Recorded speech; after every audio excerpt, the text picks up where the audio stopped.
Ah, pô, muito massa. E aí, É Rafa, muito... só entrando numa outra pergunta aqui minha, porque eu Vamos tenho lá. pergunta demais para fazer para você. Eita, vamos ver se a É, internet deixa.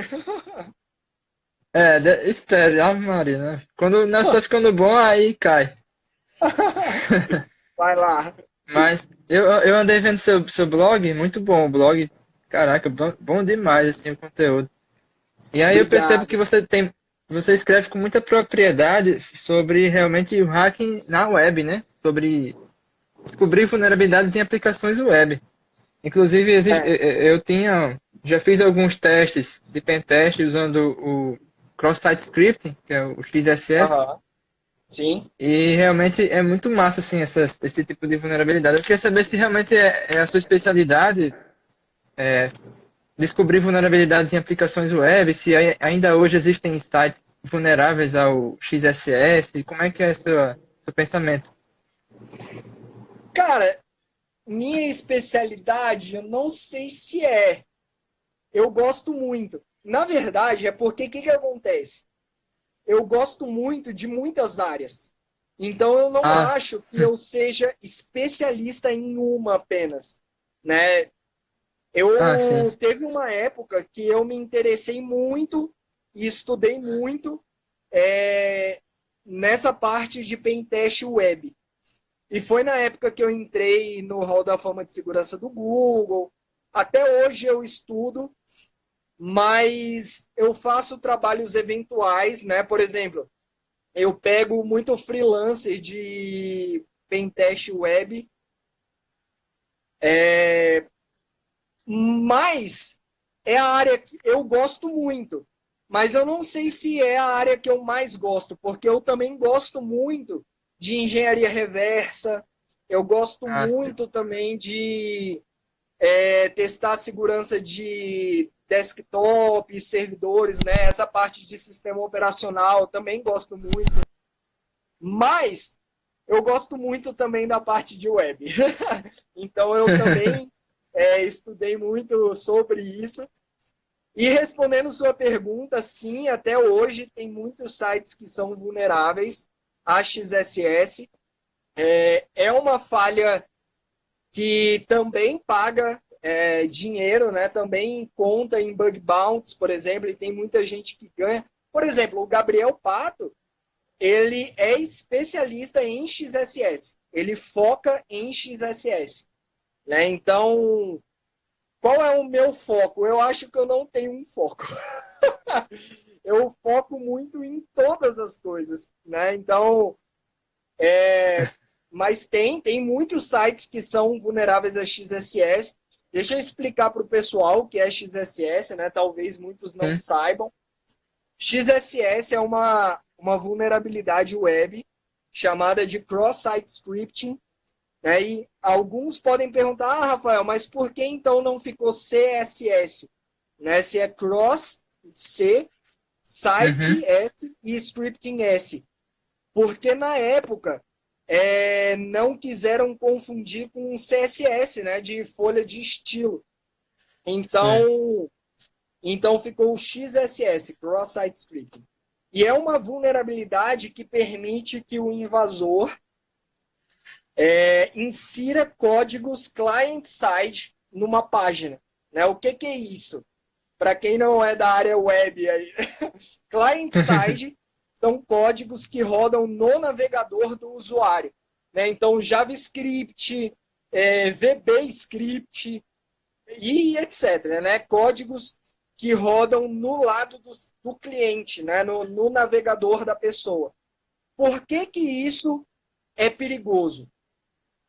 Por exemplo, você pode, com essa vulnerabilidade, você consegue trocar elementos na página, né? Porque com o JavaScript você consegue trocar elementos, né? Enfim, trocar um href, por exemplo, né? Ou você pode inserir elementos, né? Então você pode criar, por exemplo, uma página de login falsa, né? E a pessoa vai digitar lá os dados dela de usuário e vai mandar para o hacker ao invés da página real, né? Ou ainda você pode roubar os dados de sessão do usuário, né? E com os dados de sessão, você consegue entrar na conta de uma pessoa sem saber o usuário e senha dela.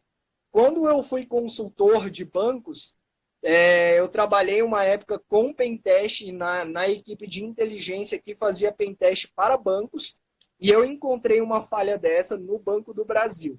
Isso já faz muitos anos, mas eu conseguia entrar em qualquer conta que entrasse um link que eu mandasse específico.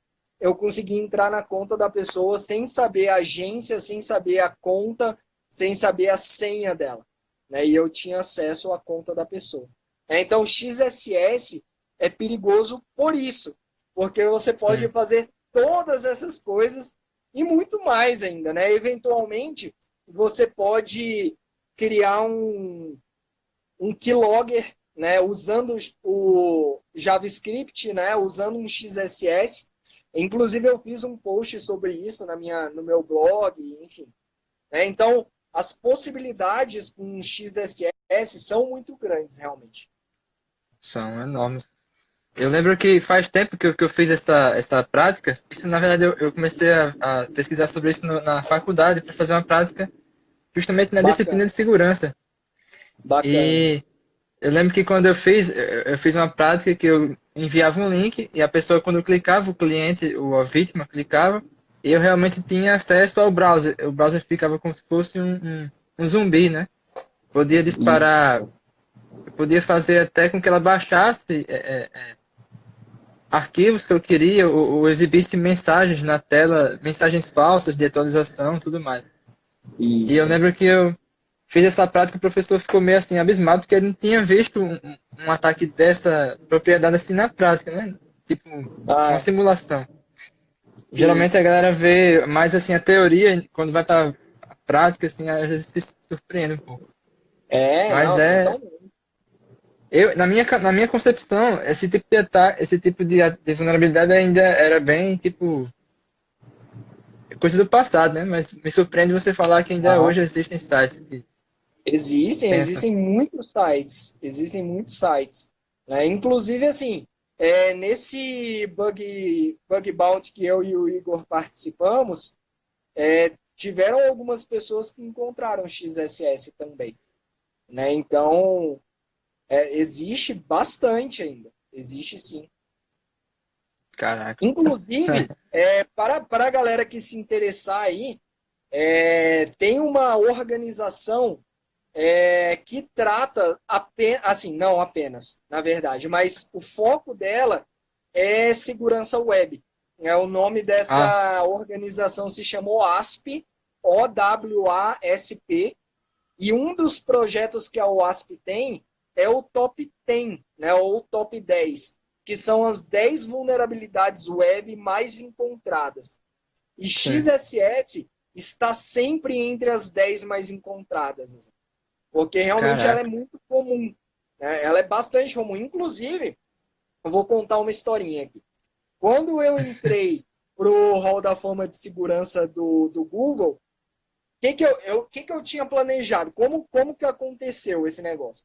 Na época eu trabalhava para os bancos, né, e tinha saído uma reportagem no site da Globo, na época, falando sobre os 3 brasileiros que estavam no Hall da Fama de Segurança do Google.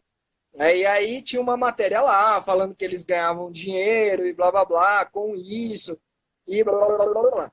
E aí, a galera do meu trabalho, eles falaram para mim, Rafa, na época eu já trabalhava com pentest, e aí eles falaram, Rafa, por que você não tenta? Assim, você não tem nada a perder, né? E ninguém vai Sim. ficar sabendo se você não conseguir, enfim, só tenta. E eu falei, cara, eu vou tentar mesmo. E aí, eu tinha criado um plano de ataque, né? E eu tinha dividido 4 horas por dia para me dedicar a isso, a encontrar uma falha no Google, né? E aí, na primeira noite, aí eu tinha separado de 8 da noite até meia-noite.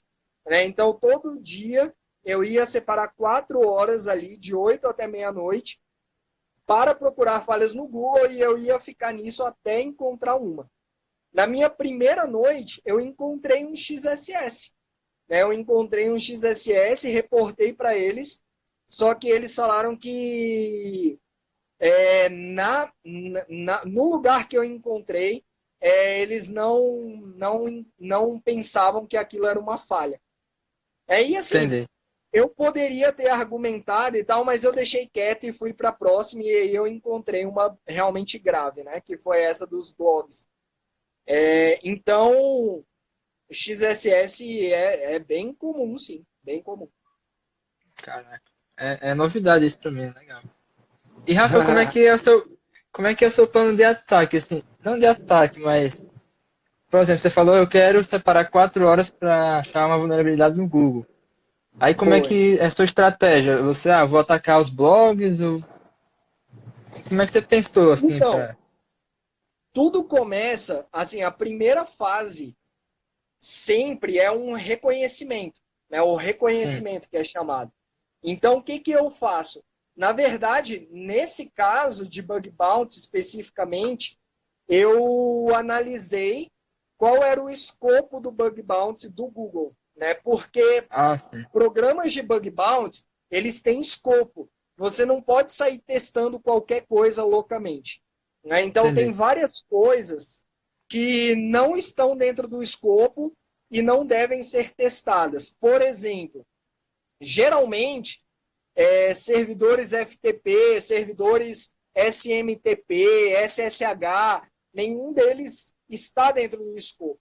Né? Então, geralmente, tem as aplicações web especificamente, e dentro das aplicações web tem determinadas coisas que você pode fazer ou não.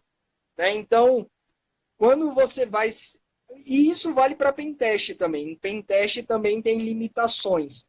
Né? Tem ali o escopo que é permitido. Né? Então, a primeira fase realmente é esse reconhecimento. Né? Então, eu gasto muito tempo aprendendo sobre o alvo. Né? Então, Sei. conhecendo o alvo, conhecendo as tecnologias que ele usa, né? Analisando ali. Que eu faço isso? Né? Eu boto um proxy, né? Eu uso um proxy chamado Fiddler, e aí Sim, ele fica interceptando a minha conexão. Então eu vejo todas as requisições que são feitas, com isso eu vejo possíveis APIs, né, enfim, que são usadas ali, quais parâmetros são passados via GET, via POST, quais são os métodos HTTP usados, né, deixa eu ver aqui mais. Analiso também domínios possíveis. Né? Então, por exemplo, google.com. Cara, é possível que tenha diversos subdomínios nesse domínio. Né? Então, sim. se você encontrar um subdomínio, por exemplo, que seja vulnerável a XSS, talvez você consiga também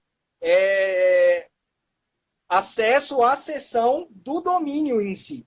Né? Então, tudo isso deve ser analisado, né? Olhar os subdomínios, e aí depois eu passo a pesquisar sobre diretórios que não são evidentes, né? Enfim. Então, geralmente, assim, a galera gasta um bom tempo em reconhecimento. Né? Reconhecimento, eu digo que é 70% aí do bug bounty ou do pentest vem do reconhecimento. Então é isso. E aí, depois que eu fiz um reconhecimento, eu começo a testar possibilidades. Né? Então, por exemplo, o que eu encontrei no Google foi um IDOR. Né? Então, o que é isso? Basicamente, eu comecei a testar IDs diferentes. Né? Então, por exemplo, o meu navegador, eu estava logado e eu conseguia editar o meu blog, por exemplo, e ele enviava uma requisição com ID 7, por exemplo. Né? E eu Certo. manipulei essa requisição para um ID 9, por exemplo. E aí eu consegui ver que eu conseguia me adicionar como administrador em um outro blog que eu não tinha acesso, né? Então, depois que você fez essa fase de reconhecimento, você consegue manipular essas requisições, enfim, fazer outros testes, verificar diretórios eventuais que você não deveria ter acesso, né? Enfim. Então, é basicamente isso que eu faço. Caraca.